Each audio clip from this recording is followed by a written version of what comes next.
आप सभी का स्वागत है हमारे YouTube चैनल ब्राइट मैथ्स पर। इस वीडियो में हम प्रश्नावली 1B के क्वेश्चन नंबर 5 को हल करेंगे।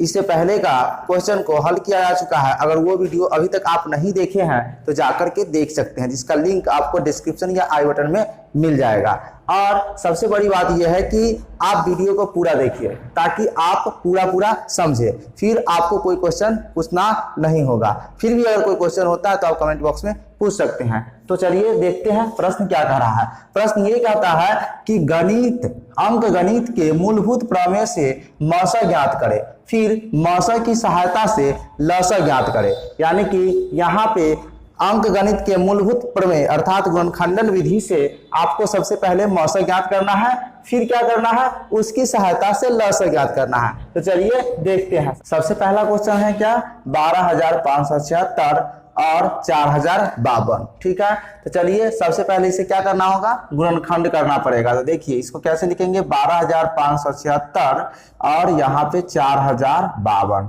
उसके बाद क्या करना है, इसका गुणनखंड करना है। तो आइए सबसे पहले 12,576 का गुणनखंड करेंगे।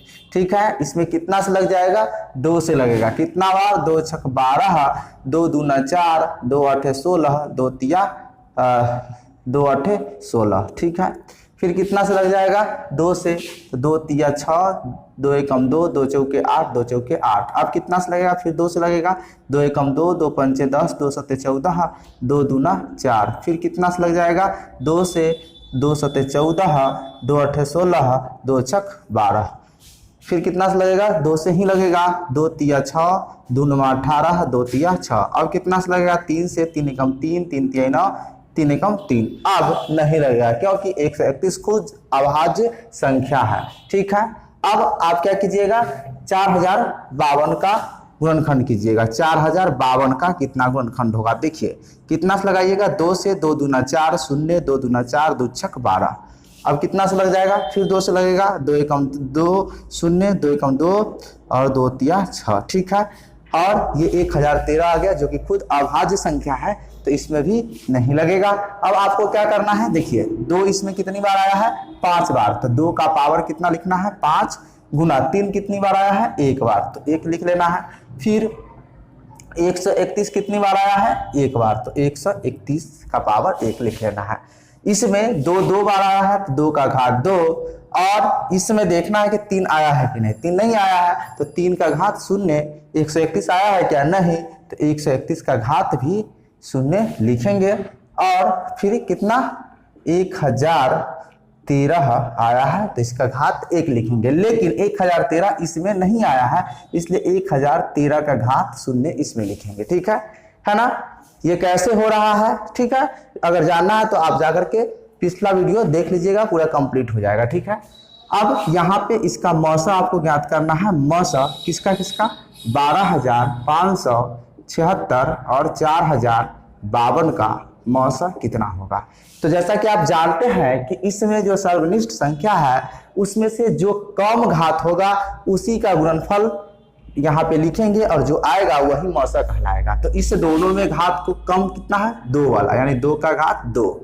इसमें कम कितना है, ये 3 का घात 0, इसमें 131 का घात 0 और इसमें 1013 का घात 0। ठीक है, अब आप क्या कीजिएगा, इसका वैल्यू कितना होगा, 1 1 1 और ये 2 दूना 4, यानी कि सबको गुना करने पर कितना आएगा, 4, यानी कि मौसा आ गया 4। अब आपको क्या करना है, लौसा ज्ञात करना है। जैसा कि क्वेश्चन में कहा गया है कि मौसा की सहायता से लौसा ज्ञात करें। ठीक है, तो लौसा 12,576 और 4,052 का लौसा ज्ञात करना है। इसके लिए फॉर्मूला क्या होगा, लौसा गुने मौसा, सॉरी एक संख्या गुने दूसरी संख्या। तो एक संख्या और ये दूसरी संख्या है, यानी कि 12,576 गुना 4,052 ये लिखना है। और बटा में क्या आता है, मौसा, तो मौसा कितना है, 4। ठीक है, इसका फॉर्मूला होता है एक संख्या गुने दूसरी संख्या। तो एक संख्या ये है और दूसरी संख्या ये, यहाँ भी दिया हुआ है, तो इसका गुणनफल और बटे मौसा कर देना होता है। अब आप क्या कीजिएगा, इस 4 से इसको काट दीजिएगा। ठीक है, कितनी बार कटेगा, 4 एकम 4, 0, 4 एकम 4, 4 3 12, यानी कि ये कट गया 1013 बार। अब आप क्या कीजिएगा, इसको सिंपल गुना करके लिख देना है। गुना तो आपको आता ही है, इसलिए मैं गुना नहीं करूंगा, डायरेक्ट इसका मैं आंसर लिख दूंगा। गुना करने पर कितना आएगा, तो गुना करने पर आता है 1 2 7 3 9 4 8 8, यानी कि 1,27,39,39,488। इसको और इसको गुना करने पर यही आपका क्या हो जाएगा, लसा। तो सबसे पहले आपने क्या किया, अंक गणित के मूलभूत प्रमेय से आपने मौसा ज्ञात किया, फिर उसी की सहायता से आपने लसा ज्ञात किया। उम्मीद है कि यह प्रश्न आपको समझ में आ गया होगा। अगर नहीं समझ में आया तो कोई बात नहीं है, चलिए अगला प्रश्न देखते हैं, वहां आपका कंफ्यूजन दूर हो जाएगा। चलिए दूसरा प्रश्न लेते हैं। दूसरा प्रश्न क्या है, 96 और 404।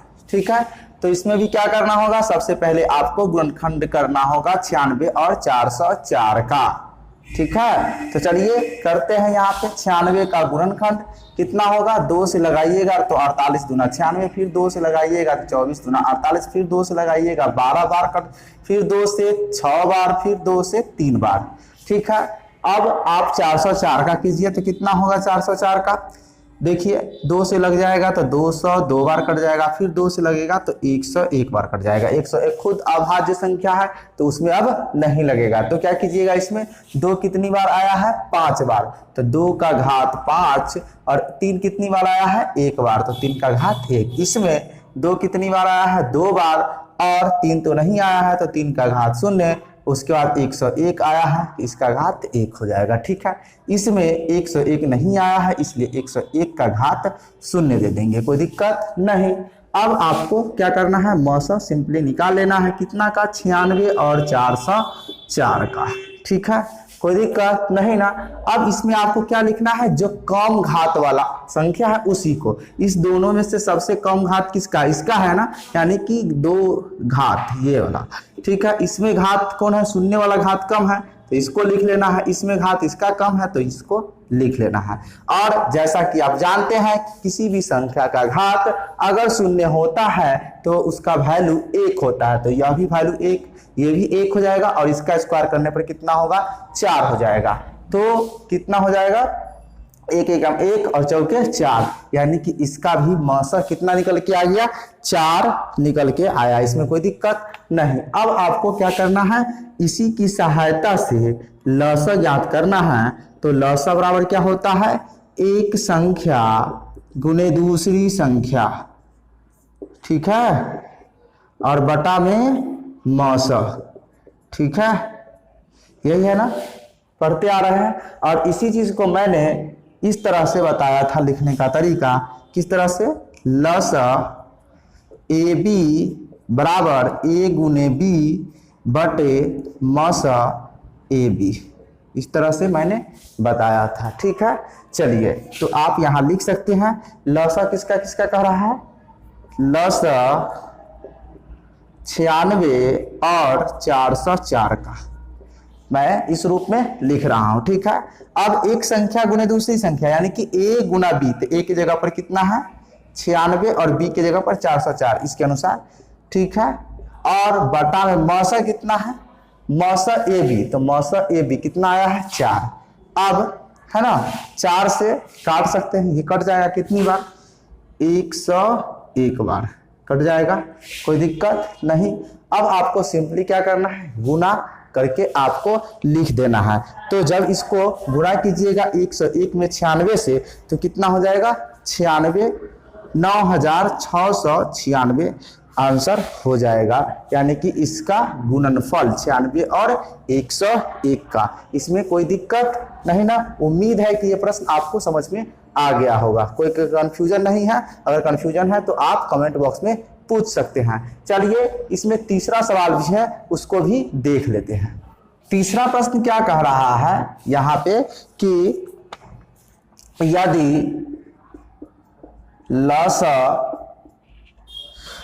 306 और 657 बराबर 22,338 तो मौसा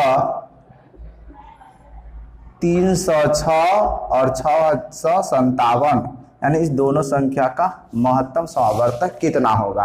यानी कि इससे पहले जो अभी 1 नंबर और 2 नंबर में आपने क्या सीखा कि सबसे पहले आपको अंक गणित के मूलभूत प्रमेय की सहायता से महत्तम समावर्तक निकालना है, फिर उसकी सहायता से आपको लघुत्तम समावर्तक निकालना है। लेकिन इसमें ऑलरेडी सबसे पहले लसा दिया हुआ है, यानी लघुत्तम समावर्तक आपको दिया हुआ है और इसकी सहायता से आपको मस ज्ञात करना है। ठीक है, तो चलिए देखते हैं। यानी कि मस ए बी बराबर क्या होता है, ए गुना बी बटा लसा ए बी। यही आपने फॉर्मूला पढ़ा था पिछले वीडियो में।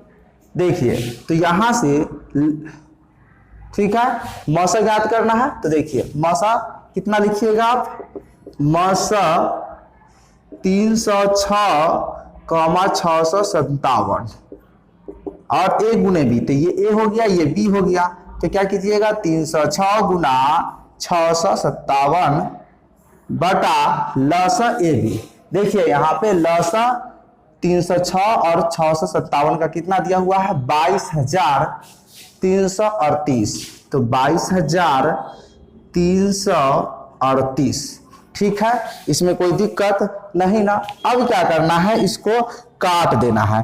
तो अब क्या कीजिएगा 306 से जब इसको भाग दीजिएगा तो ये पूरा पूरा आपको 9 बार में कट जाएगा, सॉरी 73 बार में कट जाएगा। यानी 306 से इसमें भाग दीजिएगा तो कितनी बार कट जाएगा 73 बार, और जब इसको 73 से 657 में भाग दीजिएगा तो ये आपको 9 बार में कट जाएगा। ठीक है, इस तरह से क्या हुआ आपका 9 हुआ क्या महत्तम समावर्तक।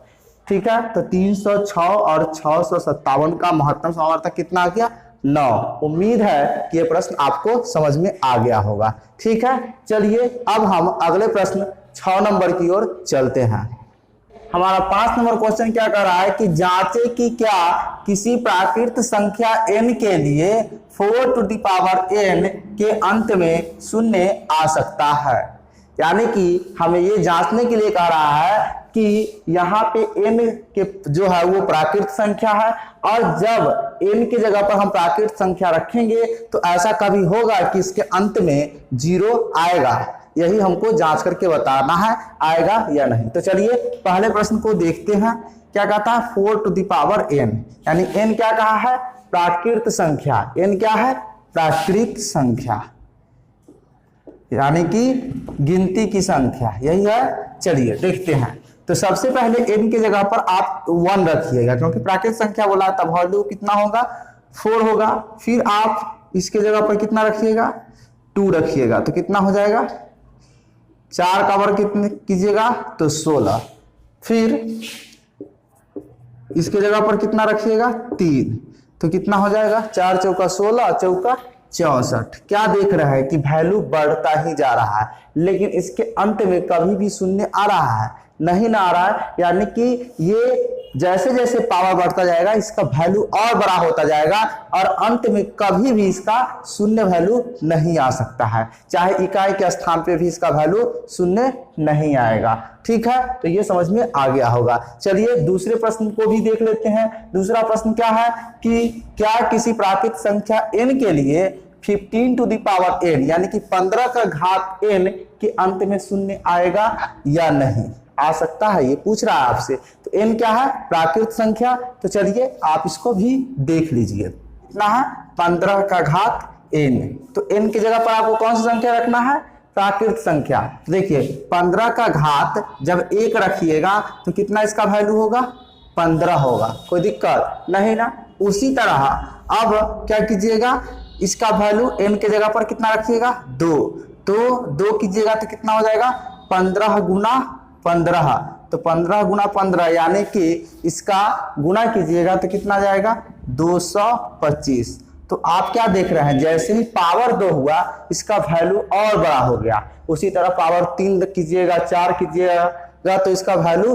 बढ़ता ही जाएगा, अंत में कभी शून्य आएगा नहीं ना आएगा।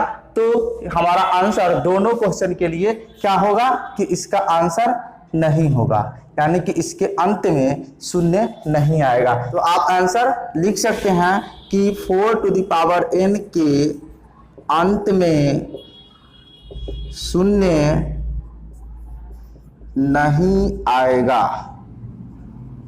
ठीक है, कोई दिक्कत? उसी तरह ये तो आपका पहला का हो गया, दूसरा का भी लिख सकते हैं कि 15 टू द पावर के अंत 15 टू द पावर n के अंत में शून्य नहीं आएगा। ठीक है, कोई दिक्कत नहीं ना? तो उम्मीद है कि इस वीडियो में बताया गया सभी प्रश्न आपको अच्छे से समझ में आ गया होगा। तो अपने दोस्तों के साथ शेयर करें, लाइक करें, कमेंट करें। अगर अभी तक आप हमारे चैनल को सब्सक्राइब नहीं किए हैं तो लाल रंग का बटन दबाकर हमारे चैनल को सब्सक्राइब करें। इस वीडियो में इतना ही, फिर मिलते हैं किसी नए टॉपिक के साथ। तब तक के लिए धन्यवाद। जय हिंद, जय भारत।